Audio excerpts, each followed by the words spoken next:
Well, the second day of preliminary hearings for 7 former brothers of the Beta Theta Pi fraternity is underway. Evan Hinckley was there. He joins us now live with more on today's testimony. Evan, this appears like it could be the final day, right?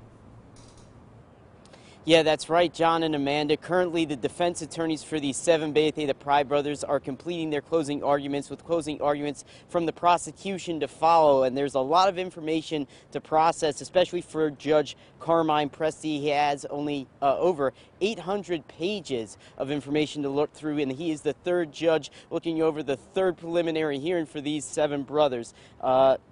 Given again all this information, Judge Presti has said that he would not issue a ruling today, needing more time to review again those 800 pages. But for legal analysis on what Judge Presti could rule on, we're joined by our legal analyst Tony DeBoof. And Tony, the main question right now for you is these brothers, many of them facing their 2nd or 3rd charges of involuntary manslaughter, reckless endangerment, which have been thrown out twice. What's different this time, given there's a new judge that what should the prosecution do differently to retain these charges? Well, just real quickly, I think one of the most confusing parts is that since the probable cause hearing or preliminary hearing never gives you a determination of innocence or guilt, the prosecutors are allowed to refile over and over and over because double jeopardy cannot apply since no one's found guilty or innocent at this phase. That's why we're doing this over and over and over again. Probably the biggest change is obviously Judge Presti. You've had other judges look at it.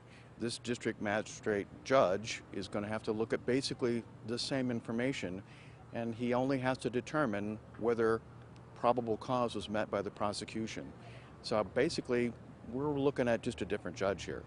Gotcha. And today the defense made reference to the actions of Ryan Birch and Joseph Ems, who have already been sentenced, but they made reference to the fact that both of them were noted on record as giving alcohol to those visibly already intoxicated, and all of those charged for involuntary manslaughter today were not noted for giving alcohol to those visibly intoxicated. So the main question now is, but with some of these brothers, though, the thing that prosecution is noting is leadership, namely the pledge master and president are present in court today. So what role do you think leadership plays? The defense would argue it's just a placeholder, but what do you think the prosecution's argument would be?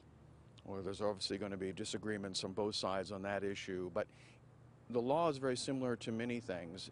The higher up, or the more responsibility you have, or the leadership that you may have for some organization, gives you more responsibility, and therefore, just like judges and police and doctors, they have a higher standard of care of the ones that they're working with.